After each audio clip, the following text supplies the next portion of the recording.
الحمد لله على ما مضى، والحمد لله على ما بقي، والحمد لله على ما سيأتي.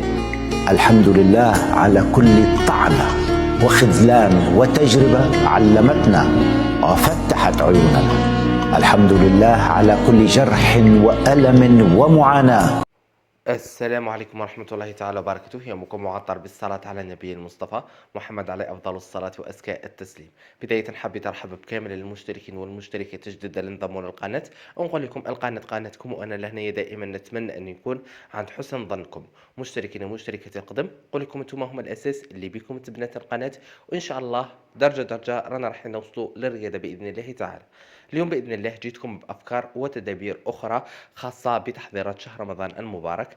اللهم بلغنا رمضان لا فاقدين ولا محرومين، اللهم آمين يا رب العالمين.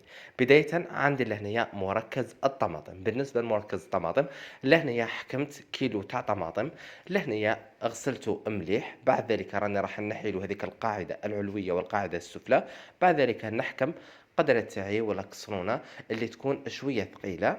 بعد ذلك نحكم الطماطيش تاعي نقطعها بهذه الطريقة، نقطعها عشوائيا عادي. لهنية بعد ذلك حطيتها الكسرونة تاعي فوق النار، راني راح نحط عليها ربع كاس نتاع زيت، بعد ذلك راح نحط عليها التوابل تاعي اللي هما ملعقة صغيرة ملح، وعندي ملعقة صغيرة لهنية تاع راس الحانوت.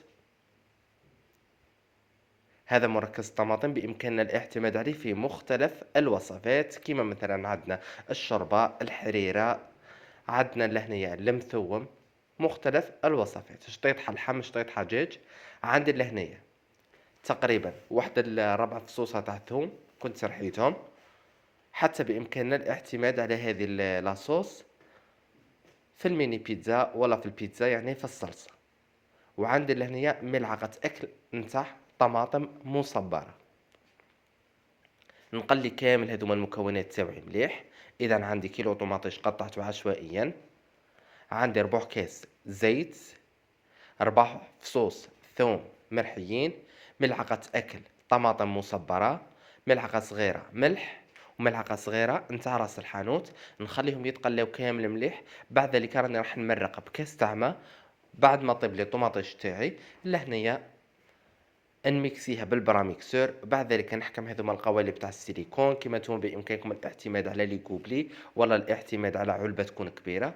انا لهنا دائما نفضل هذوما، باه كي نجبد غير واش نحتاج، والباقي يبقى في المجمد.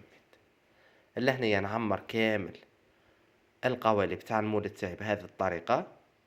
بعد ذلك راني راح ندخله للمجمد، اذا بهذا الشكل.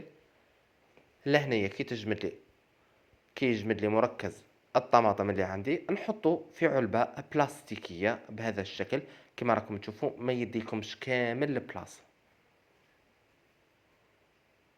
ووصفة يعني راها راح تنحي عليكم حيرة بزاف خلال شهر رمضان المبارك ولا طيلة العام. كما دائما نقول لكم هذوما التحضيرات احنا نخص بهم شهر رمضان المبارك، ولكن هما خاصين بطيلة العام، راهم رايحين ينحوا عليكم تعب كبير.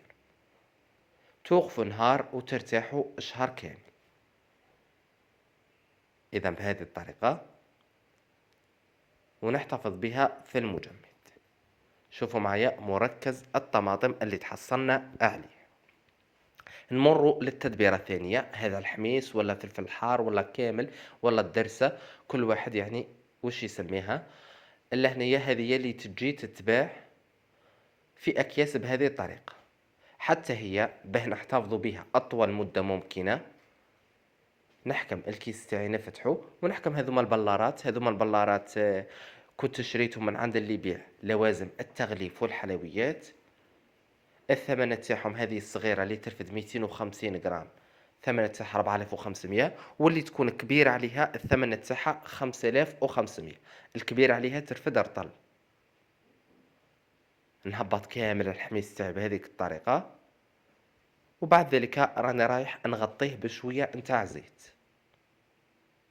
هذوما افكار وتدابير بسيطه، ولكن كما قلت لكم تعطي لكم ناحيه جماليه للثلاجه تاعكم، وكذلك تعطي لكم فرصه اكبر للاستهلاك، يعني ما تفسد لكمش ليه. وكذلك تكون اموركم منظمه. لهنيا بعد ما حطيته نغطيه كامل بالزيت، وهذاك الزيت اكيد رانا رايحين نغمسوا فيه. اذا بهذه الطريقه هذوما للناس اللي يحبوا الحار. كذلك عندي هذوما البلارات، هذوما يعني هما اللي يرفدوا ارطل 500 غرام. عندي لهنا الطماطم المصبره تاعي اكيد كي نفتح العلبه ما نخليهاش بهذه الطريقه. كاينين اللي يديروها فيه هذوك ليمون تاع السيليكون اللي يجوا شويه صغار، قيس مغيرفه ولا، يحطوا كامل الطماطم تاعهم في ليمون، بعد ذلك يكونجلوهم، وبعد ذلك ينحوهم من المول ويحتفظوا بهم في علبة ولا في أكياس. لهنا نهبط كامل الطماطم تاعي بهذه الطريقة. وأكيد كي نبداو نجبدو في الطماطم، المغرف اللي جبدنا بها ما نعاودوش نردو. لهنا حطيت كامل مركز الطماطم تاعي ونغطيه بالزيت. هذه كذلك فكرة من بين الأفكار اللي رايحة تخلي لكم الطماطم المصبرة تاعكم تبقى لكم مدة 6 شهور بلا ما يصير لها حتى شيء كي تفتحوا العلبة. عندي حتى المربى تاعي، حتى المربى نستخدموه بكثرة خلال شهر رمضان المبارك، أكيد لتحضير البسبوسة ولا في مختلف الحلويات. لهنايا نحط المعجون تاعي بهذه الطريقة، نعمر كامل البلارات تاعي كما المعجون، ما نزيد له حتى اضافات.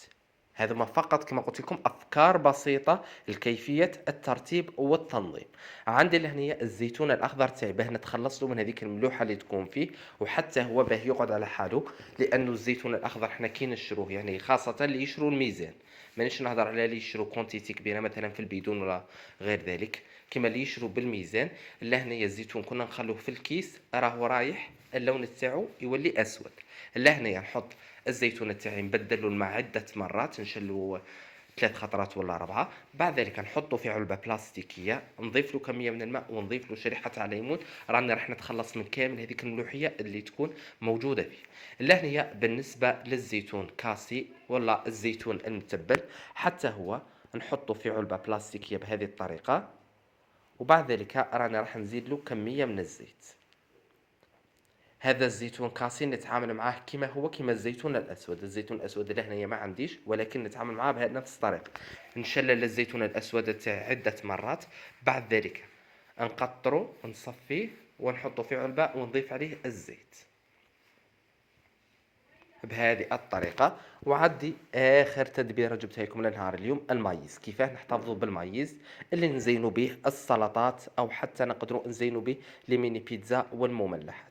لهنايا نفتح العلبة نتاع المايز، نحطها في البلارة بهذه الطريقة، وبعد ذلك رانا راح نضيف لها ملعقة أكل نتاع خل. الخل هو اللي راح يكون المادة الحافظة في المايز. نضيف له ملعقة أكل نتاع خل، نغلق على البلارة تاعي ونستخدم